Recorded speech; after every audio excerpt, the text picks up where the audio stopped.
Praise the Lord. सबको जय मसीह की।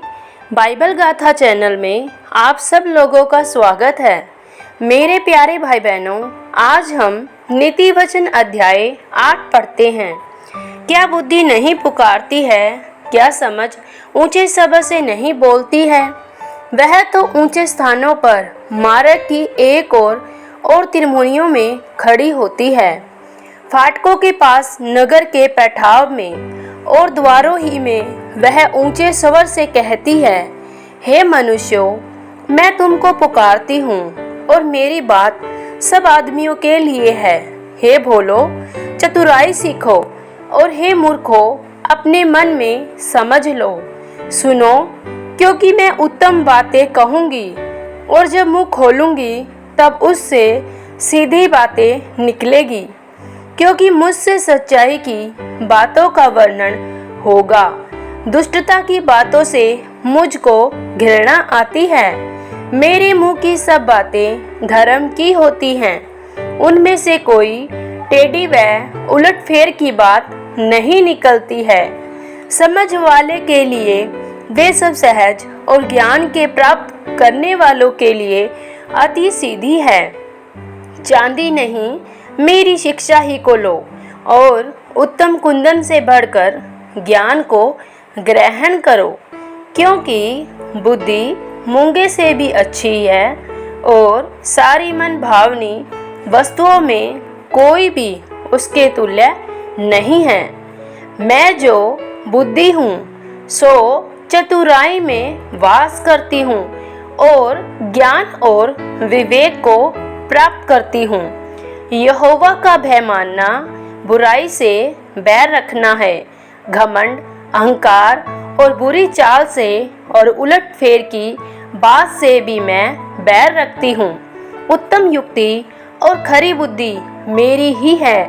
मैं तो समझ हूँ और पराक्रम भी मेरा है।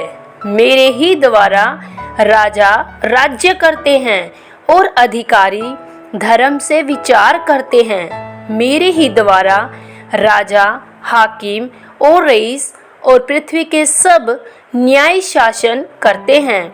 जो मुझसे प्रेम रखते हैं उनसे मैं भी प्रेम रखती हूँ, और जो मुझको यत्न से तड़के उठकर खोजते हैं वे मुझे पाते हैं।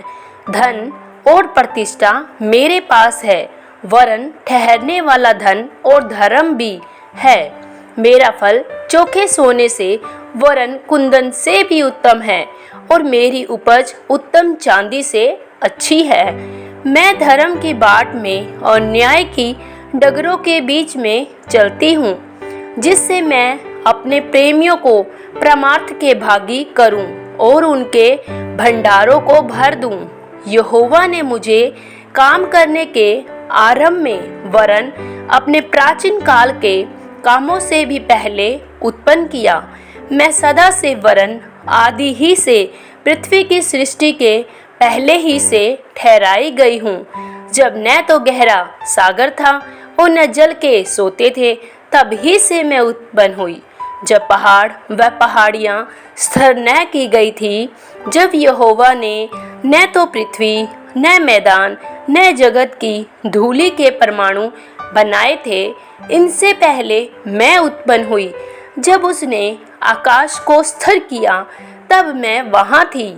जब उसने गहरे सागर के ऊपर आकाश मंडल ठहराया, जब उसने आकाश मंडल को ऊपर से स्थिर किया और गहरे सागर के सोते फूटने लगे, जब उसने समुद्र का सिवाना ठहराया कि जल उसकी आज्ञा का उल्लंघन न कर सके, और जब वह पृथ्वी की नेव की डोरी लगाता था, तब मैं कारीगर सी उसके पास थी और प्रतिदिन मैं उसकी प्रसन्नता थी और हर समय उसके सामने आनंदित रहती थी। मैं उसकी बसाई हुई पृथ्वी से प्रसन्न थी और मेरा सुख मनुष्य की संगति से होता था। इसलिए अब हे मेरे पुत्रों, मेरी सुनो। क्या ही धन्य है वे जो मेरे मार्ग को पकड़े रहते हैं। शिक्षा को सुनो और बुद्धिमान हो जाओ, उसके विषय में अनसुनी न करो। क्या ही धन्य है वह मनुष्य जो मेरी सुनता है वरन मेरी डेवढ़ी पर प्रतिदिन खड़ा रहता है और मेरे द्वारों के खंभों के पास सृष्टि लगाए रहता है। क्योंकि जो मुझे पाता है वह जीवन को पाता है और यहोवा उससे प्रसन्न होता है, परंतु जो मेरा अपराध करता है वह अपने ही पर उपद्रव करता है। जितने मुझसे बैर रखते हैं वे मृत्यु से प्रीति रखते हैं। आमीन। प्रभु आप सब लोगों को नीति वचन सुने जाने और पढ़े जाने पर बहुतायत से आशीष और बरकत दे। सबको जय मसीह की।